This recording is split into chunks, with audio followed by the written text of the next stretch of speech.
Hi tears, அஸ்ஸலாமு அலைக்கும். Welcome to as Tamil. நான் உங்கள் சாய்ரா ஆஷிக். எல்லாரும் எப்படி இருக்கீங்க?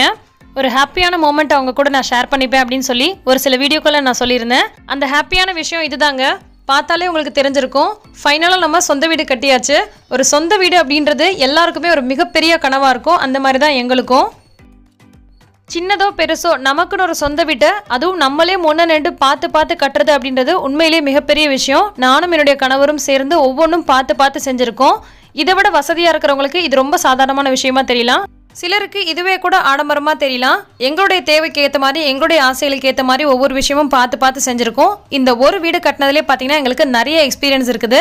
ஒரு வீடு கட்டும் போது தரமான பொருட்கள்லாம் எப்படி பார்த்து வாங்கணும், எப்படி எல்லாம் செலவுகளை குறைக்கலாம், சேஃப்டிக்காக என்னென்னலாம் செய்யலாம், அதே மாதிரி என்னென்ன தவறுகள்லாம் நடக்காமல் பார்த்துக்கணும், எதெல்லாம் கவனித்து பண்ணணும் அப்படின்னு நிறைய விஷயங்கள் இருக்குது. வீடு கட்ட போகிறீங்க அல்லது வீடு கட்டிட்டு இருக்கீங்க அல்லது வீடு கட்டிட்டீங்க அப்படின்னா இதெல்லாம் நீங்கள் பார்த்து பண்ணும் போது இதெல்லாம் சரி செய்ய முடியும். வேணும்னா சொல்லுங்கள், தனித்தனி எபிசோட்ஸாக போடுறேன். அல்ஹம்துலில்லாஹ், பல கஷ்டங்களுக்கு அப்புறம் இறைவனுடைய அருளால் இந்த வீட்டை நல்லபடியாக கட்டி முடிச்சதுனால வீட்டுக்கு பேர் வந்து பார்த்தீங்கன்னா இறைவனின் அன்பளிப்பு அப்படின்னே வச்சுட்டோம். கேட்லேருந்து என்ட்ரு ஆனதும் போர்ட்டிக்கோவில் பார்த்தீங்கன்னா ஒரு கார் நிறுத்திட்டு நல்ல தாராளமாக இடம் இருக்கிற அளவுக்கு நல்ல ஸ்பேஷியஸாகவே கொடுத்துருக்கோம். லெஃப்ட் சைடில் மாடிக்கு போகிறதுக்கான ஸ்டேர்கேஸ் இருக்குது. வீட்டுக்குள்ளேயே ஸ்டேர்கேஸ் வச்சு கட்டலாம் அப்படின்னு ஃபஸ்ட்டு பிளான் பண்ணோம். அதுக்கப்புறமா மேலே வந்து ரெண்டலுக்கு விடலாம் அப்படின்றதுனால வெளியிலேயே வந்து ஸ்டேர்கேஸ் வச்சுட்டோம். இப்போ உங்களுக்கு நான் வீடு ஃபுல்லாக சுற்றி காமிக்கிறேன். இது ஒரு எம்டி ஹோம் டூர்னு சொல்லலாம். இன்னும் வீட்டுக்குள்ளே எந்த ஒரு பொருளுமே வைக்கல. ஸோ எம்டியாக தான் இருக்குது. திங்ஸ் எல்லாம் ஆர்கனைஸ் பண்ணிவிட்டு ஹோம் டூர் போடலாம் அப்படின்னு இருந்தேன். ஆனால் இப்போ அதெல்லாம் வாங்குறதுக்கு டைம் ஆகும். ஏன்னா நம்ம வீடு கட்டுறதுலேயே பார்த்தீங்கன்னா நிறைய செலவுகள் பண்ணிட்டதுனால இப்போ அதுக்கெல்லாம் வந்து பட்ஜெட் கிடையாது. ஸோ ஒவ்வொன்றா பொறுமையாக ஒன்றா வாங்கிக்கலாம் அப்படின்னு இருக்கேன். உள்ளே என்ட்ரானதுமே ஹாலோட சைஸ் பார்த்தீங்கன்னா 14க்கு 16. மெயின் டோருக்கு பக்கத்துலேயே சிம்பிளாக டிவி யூனிட் செட் பண்ணியிருக்கோம். வீட்டுக்குள்ளே யாராவது என்ட்ரு ஆகிறாங்க அப்படின்னா டிவிக்கு ஆப்போசிட் சைடில் நம்ம உட்காந்துருக்கனால யார் வராங்க அப்படின்றது நமக்கு பட்டுன்னு தெரியும். ஹால்லேருந்து லெஃப்ட் சைடு போகிற மாதிரி ஒரு ரூம் இருக்குது. இந்த பெட்ரூமோட சைஸ் பார்த்தீங்கன்னா 11க்கு 13 சைஸில் இருக்குது.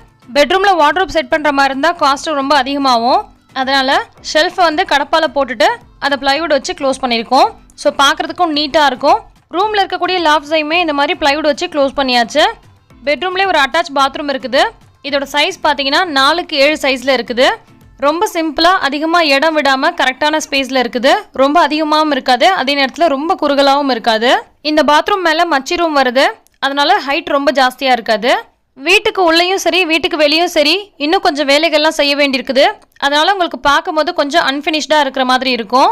அதே மாதிரி வீடு எதுவும் பெயிண்ட் பண்ணவே இல்லை. ஜஸ்ட் ப்ரைமர் மட்டும்தான் பண்ணியிருக்கோம். இதுக்கு மேலே தான் பெயிண்ட் பண்ணணும். இன்ஷால்லா ஒரு 6 மந்த்துக்கு அப்புறமா பண்ணிக்கலான் இருக்கோம். இப்போ ரூம்லேருந்து வெளியில் வந்தோம்னா இந்த இடத்துல கொஞ்சம் வராண்டா மாதிரி இருக்கும். இங்கேருந்து ரைட் சைடில் கிச்சனும் ஆப்போசிட் சைடில் இருக்கிறது இன்னொரு பெட்ரூம். இது வந்து பார்த்தீங்கன்னா காமன் பாத்ரூமுக்கு மேலேயும் பார்த்தீங்கன்னா மச்சி ரூம் இருக்குது. இதுதான் காமன் பாத்ரூம். காமன் பாத்ரூமோட இந்த ரைட் சைடு பார்த்தீங்கன்னா வாஷிங் மிஷின் வைக்கிறதுக்கான ஏரியா கொடுத்துருக்கோம்.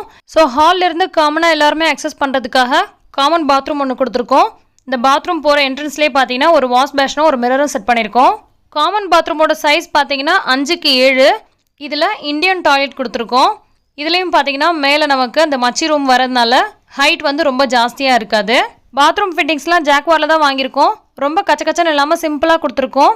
அதே மாதிரி ஹேண்ட் ஷவரில் நம்ம அதிகமாக யூஸே பண்ண மாட்டோம். அதனால் அதெல்லாம் நாங்கள் வைக்கவே இல்லை. இப்போ இங்கேருந்து போனோம்னா இன்னொரு பெட்ரூம் வரும். இந்த பெட்ரூமோட சைஸ் பார்த்தீங்கன்னா 11க்கு 11. ரூமோட டோர் இருக்கிற பக்கமே லாஃப்ட் போட்டிருக்கோம். அதுக்கு கீழே கடப்பாக்கல்ல ஷெல்ஃப் வச்சு ப்ளைவுட் வச்சு இந்த மாதிரி நல்லா க்ளோஸ் பண்ணியாச்சு. கபோர்டுக்கு பக்கத்துலேயே இந்த ரூமோட அட்டாச் பாத்ரூமும் இருக்குது. ஃபஸ்ட்டு பெட்ரூமோட அட்டாச் பாத்ரூமில் பார்த்த அதே சைஸு அதே அக்சசரிஸ் தான் இதுலேயும் கொடுத்துருக்கோம். 2 பெட்ரூமோட அட்டாச் பாத்ரூம்லேயுமே சிங்கிள் பீஸ் வெஸ்டர்ன் டாய்லெட் வச்சுருக்கோம். காமன் பாத்ரூமில் மட்டும் இந்தியன் டாய்லெட் வச்சுருக்கோம். இந்த ரூம்லேருந்து வெளியில் வந்தோம்னா ஆப்போசிட் சைடில் கிச்சன், பின்னாடி பேக் சைட் டோர் இருக்குது. பின்னாடி தோட்டம்லாம் எதுவும் கிடையாதுங்க. சும்மா 3 ஃபீட் அளவுக்கு இடம் விட்டுருக்கோம். டெரஸில் தான் கார்டனிங்லாம் பண்ணணும். கண்டிப்பாக நான் செய்யும் போது உங்களுக்கு வீடியோவாக கொடுக்குறேன். இப்போ நம்மளோட ஃபேவரட் ஸ்பாட்டுக்கு என்ட்ரு ஆகியாச்சு. இதுதான் நம்மளோட கிச்சன் எப்படி இருக்குன்னு சொல்லுங்கள். இது மாடுலார் கிச்சனில் இன்னும் கொஞ்சம் ஒர்க்கெல்லாம் இருக்குது. கிச்சனோட ரைட் சைடில் எம்டியாக இருக்குது பாருங்கள். அந்த இடத்துல ஃப்ரிட்ஜ் வரும். இதெல்லாம் பக்காவாக ஆர்கனைஸ் பண்ணிவிட்டு கிச்சன் டூர் வீடியோ போடுறேன். அப்படி இல்லைன்னா ஆர்கனைஸ் பண்ணும்போது அதுக்கு தேவையான டிப்ஸ் எல்லாம் நான் உங்களுக்கு கொடுக்குறேன். இந்த ஆப்போசிட் சைட் வாலில் கபோர்ட்லாம் செட் பண்ணணும். கிச்சன்லேயே நமக்கு டைனிங் ஹாலும் வந்துடும். வீடு ஃபுல்லாகவே நல்ல வெளிச்சமும் நல்ல காத்தோட்டமும் இருக்கிற மாதிரி எல்லா பக்கமும் நல்ல பெரிய ஜன்னல் வச்சுருக்கோம். இப்போ கிச்சன்லேருந்து வெளியில் போனோம்னா பேக் சைட் டோர் வருது. இந்த பேக் சைட் டோருக்கு முன்னாடி ஒரு கதவு இருக்குது பாருங்கள். இது வந்து பார்த்திங்கன்னா கடை மாதிரி சின்னதாக போட்டிருக்கோம். கடையோட சைஸு 7க்கு 12. இன்கேஸ் நம்ம கடை வைக்கிற மாதிரி இருந்தால் உள்ளுக்குள்ளேருந்து அக்சஸ் பண்ணிக்கிற மாதிரி இந்த கதவை வச்சுருக்கோம். இன்கேஸ் ரெண்ட்டுக்கு விடுற மாதிரி இருந்தால் இந்த கதவை நம்ம லாக் பண்ணிக்கலாம். அப்போ நமக்கும் கடைக்கும் எந்த விதமான சம்மந்தமும் இல்லாத மாதிரி இருக்கும். பேக் சைட் டோர் வழியாக வெளியில் வந்தால் 3 ஃபீட்டுக்கும் கம்மியான அளவுக்கு தான் இடம் இருக்குது. நல்ல நீளமான இடமா இருக்குது. இந்த இடத்துல நம்ம அதிகமான துணி இருக்கிறப்ப துவைக்கலாம் அல்லது துணி காயப்போடுறது கூட பயன்படுத்திக்கலாம். இப்போது பேக் சைட்லேருந்து உள்ளே போனோம்னா பாருங்கள், இது வந்து கடை. இங்கேருந்து போனோம்னா லெஃப்ட் சைடில் இருக்கிறது கிச்சன். இங்கேருந்து பார்க்கும்போது இது காமன் பாத்ரூம், இது ஒரு பெட்ரூம். அப்படியே இங்கே வந்து ஹால்லேருந்து ஒரு பெட்ரூம். அவ்வளோதாங்க. இப்போ இங்கேருந்து போர்ட்டிகோக்கு போகலாம். எங்கள் வீடு பார்த்திங்கன்னா ஈஸ்ட் ஃபேஸிங் பார்த்த மாதிரியான வீடு. எங்கள் வீடு கார்னர் ஃப்ளாட்டில் இருக்குது.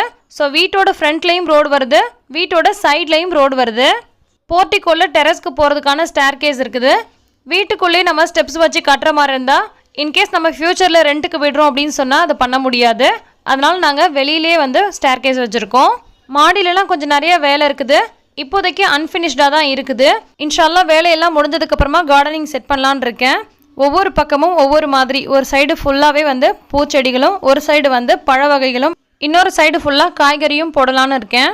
மாடி நல்லா பெருசாகவே இருக்குது. ஸோ நாட்டுக்கோழிகளும் வாங்கி வளர்க்கலான் இருக்கேன். ஸோ அவ்வளோதான், வீடு ஃபுல்லாக நான் காமிச்சிட்டேன். இப்போதைக்கு இப்படி தான் இருக்குது. இதை எப்படி நான் மேக் ஓவர் பண்ணுறேன் அப்படின்றத ஃப்யூச்சர் வீடியோஸில் அப்லோட் பண்ணுறேன். வீடு எப்படி இருக்குது, பிடிச்சிருக்கா இல்லையான்னு கீழே கமெண்ட் பண்ணுங்கள். இதில் ஏதாவது குறை இருக்குது அல்லது இப்படி இருந்திருந்தால் நல்லா இருந்திருக்கும் அப்படின்ற மாதிரியாக இருந்துச்சுன்னா கமெண்ட் பண்ணுங்கள். ஸோ இந்த எம்டி ஹோம் டூர் வீடியோ இதோட முடியுது. வரக்கூடிய இன்ட்ரெஸ்டிங்கான வீடியோஸ்லாம் நீங்கள் மிஸ் பண்ணாமல் பார்க்கணும்னா நம்ம சேனலை சப்ஸ்கிரைப் பண்ணிக்கோங்க. பக்கத்தில் இருக்கக்கூடிய பெல் ஐக்கானை கிளிக் பண்ணி ஆல்ன்றதை ப்ரெஸ் பண்ணிக்கோங்க. எல்லா புகழும் இறைவனுக்கே. நன்றி.